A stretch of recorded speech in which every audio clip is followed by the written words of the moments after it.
Introducing The Neon Girls, a universe of 1980s character comedy. I'm the creator and writer, actor behind The Neon Girls. My name's Casey Dressler, and I just wanted to break down sort of who the characters are, how they connect, and I'm gonna do the best I can because I do have a lot of characters. Okay, the very first character that was created was Mustang Deb. She's a character that I created to pay tribute to all the wonderful, beautiful women in my family, the women who raised me, the cigarette smoking, dramatic storytellers of the 80s and the 90s.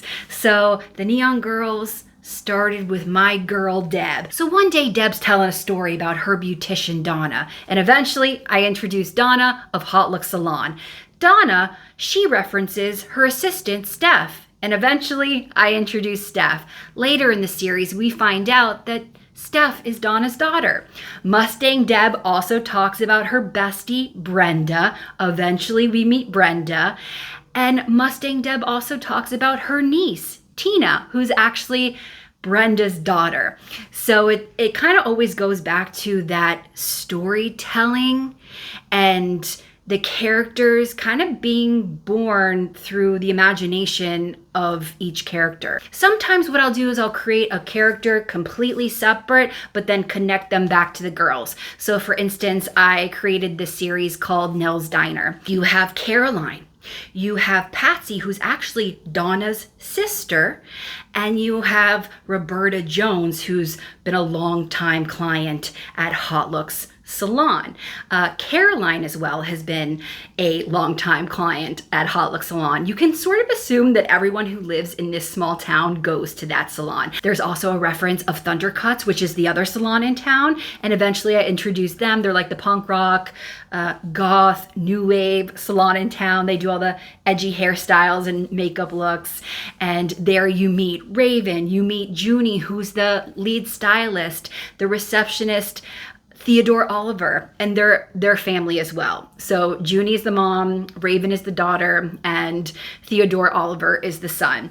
Now, Raven is very good friends with Steph, Donna's daughter, and they are also best friends with Samantha. Now Samantha babysits little Tina.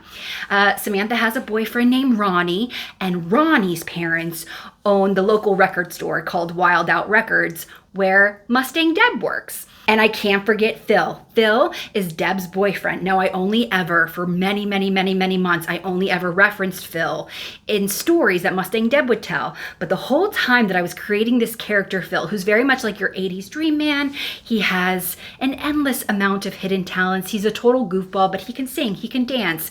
He's like got all these, like little hidden talents. I always thought of my friend Josh, who's hilarious, who literally can sing, dance, act. He's hysterical. He plays instruments. So I was like, hey, can you play Phill? And he's like, yeah, I'm in. So he's played Phill twice. I recently brought him in for an episode of Donna's Blind Date series. He was Sensei Todd, and we're going to see him as a couple other characters hopefully soon. There's also a character named Roxanne, who Roxanne is a worker over at the local bowling alley. We've seen her get her hair done at Hot Looks. Most of the time we see her by herself, but she's connected to pretty much everyone in town, because if you grew up in a small town like me, you know that the bowling alley was where you went on Friday nights. It was like the movie theater, the bowling alley, football games, or a parking lot somewhere, pretty much. There's also characters that are just one-off characters. We see them getting maybe a makeover at Hot Looks Salon, but we might not see them again. Every once in a while, I will introduce a character at Hot Looks, and then you'll see them again. For instance, there's Van Helga, aka Marcy, who is the owner of the Neon Boutique, where all the kids go to shop for gifts and their prom outfits. It's like the cool hip store in the mall. There's also some lesser known characters like Star Madonna, who is the owner and operator of Lucky Star Psychic Hotline. We've seen her a handful of times. We have Shirley, who's the nail tech who works at Hot Look Salon. That was a character that was born out of Donna just talking about her. And then several weeks later, when I had an idea of who she was, I introduced her. Of course, I can't forget Gail. Gail, she's our thrift queen. She loves a bargain, but she's very fabulous. She is Donna's cousin. They grew up together in New York. Also cousin to Donna's sister Patsy, so their family. Recently, Donna's daughter Steph took a spring break to Miami to see Steph's dad, Donna's ex, Ricky. And they're in Miami on Steph's spring break. We also get to meet Sylvia, Mama Sylvia, who is Donna's mother and Stephanie's grandmother. The town itself that they live in, I've never named. So this is supposed to be a fictional, anywhere sort of USA. And I have committed to this idea because I love the idea of using regional references, regional dialects. I love thinking that the viewer watching could feel like maybe it could be their own hometown. So that's why I've never named a specific location. I do use references from all over. All of the girls have a very different dialect, but I will say that it is based on my own hometown, growing up in the Florida Keys. The Florida Keys is a small chain of islands. It's a very small town. However, we have people from all over the map who live there, who vacation there. And so I grew up with all of these delicious accents in my ear. And yeah, it's a nod to my own hometown. And I do reference a lot of things from my own hometown as well. I also like to time hop. So most of the storylines take place in the 1980s. However, we've seen Hot Look Salon in the 70s. We've also seen them in the 90s.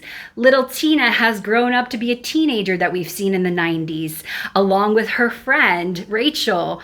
And soon we'll be seeing Steven, who's been Tina's longtime crush since kindergarten. So we're going to see him soon.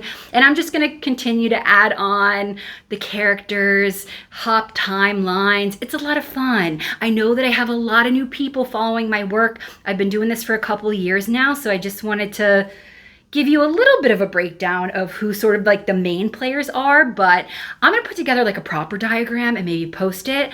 But thank you for all your questions. Thank you for engaging my videos and for investing in the characters. It's so much fun creating them. It's so much fun. Thanks for taking the ride with me.